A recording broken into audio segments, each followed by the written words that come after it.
माँ कात्यायनी नवदुर्गा या इंदु देवी पार्वती के 9 रूपों में 6वां रूप है। कात्यायनी अमरकोश में पार्वती के लिए दूसरा नाम है।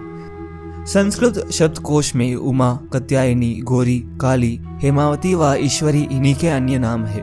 शक्तिवाद में उन्हें शक्ति या दुर्गा, जिसमें भद्रकाली और चंडिका में भी वो प्रचलित है। यजुर्वेद में उनका उल्लेख प्रथम किया है। स्कंद पुराण में उल्लेख है कि वे परमेश्वर की क्रोध से उत्पन्न हुई थी, जिन्होंने देवी पार्वती द्वारा दी गई सिंह पर सवार होकर महिषासुर का वध किया। वे शक्ति की आदि रूप है, जिसका उल्लेख पाणिनि पर पतंजलि के महाभाष्य में किया गया है, जो 2री शताब्दी ईसा पूर्व में रचित है। उनका उल्लेख देवी भगवत पुराण और मार्कंडेय ऋषि द्वारा रचित मार्कंडेय पुराण के देवी महत्व में किया गया है, जिसे 400 से 500 ईसा में लिपित किया गया था।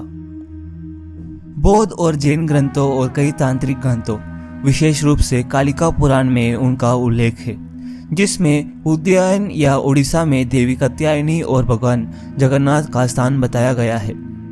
पारंपरिक रूप से देवी दुर्गा की तरह वे भी लाल रंग से जुड़ी हुई है। नवरात्रि उत्सव के 6ठे दिन देवी माँ की पूजा की जाती है। उस दिन साधक का मन आज्ञा चक्र में स्थित होता है। योग साधन में इस आज्ञा चक्र का अत्यंत महत्वपूर्ण स्थान है। इस चक्र में स्थित मन वाला साधक माँ कात्यायनी के चरणों में अपना सर्वस्व निवेदित कर देता है। माँ का नाम कात्यायनी कैसे पड़ा, इसकी भी एक कथा है। खत नामक एक प्रसिद्ध महर्षि थे। उनका पुत्र ऋषि बना। विश्व प्रसिद्ध महर्षि कात्यायन का जन्म इन्हीं जातियों के गोत्र में हुआ था। उन्होंने भगवती परम्बा की पूजा करते हुए कई वर्ष तक कठिन तपस्या की थी। उन्होंने चाहा कि माँ भगवती उनके घर एक पुत्री के रूप में जन्म ले। माँ भगवती ने उनकी प्रार्थना स्वीकार कर ली। कुछ समय पश्चात जब दानव महिषासुर का अत्याचार पृथ्वी पर बढ़ गया था, तब त्रिदेव ब्रह्म, विष्णु, महेश तीनों ने अपने अपने तेज का अंश देकर महिषासुर के विनाश के लिए एक देवी को उत्पन्न किया। महर्षि कात्यायन ने सर्वप्रथम इनकी पूजा की। इसी कारण से यह कात्यायनी कहलाई।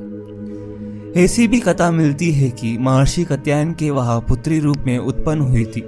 अश्विन कृष्ण चतुर्दशी को जन्म लेकर शुक्ल, सप्तमी, अष्टमी तथा नवमी तक 3 दिन इन्होंने कात्यायन ऋषि की पूजा ग्रहण कर दशमी को महिषासुर का वध किया था। माँ कात्यायनी अमोद फलदायी है। भगवान कृष्ण को पति रूप में पाने के लिए ब्रज की गोपियां ने इन्हीं की पूजा कलिंद और यमुना के तट पर की थी। यह ब्रजमंडल की अधिष्ठात्री देवी के रूप में प्रतिष्ठित है। माँ कात्यायनी का स्वरूप अत्यंत चमकीला है। इनके 4 भुजाएं हैं। माँ के दाहिने तरफ का ऊपर वाला हाथ अभय मुद्रा में तथा नीचे वाला वर मुद्रा में है। बाईं तरफ के ऊपर वाले हाथ में तलवार और नीचे वाले हाथ में कमल पुष्प सुशोभित है। इनका वाहन सिंह है। माँ कात्यायनी की भक्ति और उपासना द्वारा मनुष्य को बड़ी सरलता से अर्थ, धर्म, काम, मोक्ष 4 फलों की प्राप्ति हो जाती है। वह इस लोक में स्थित रहकर भी अलौकिक तेज और प्रभाव से युक्त हो जाता है।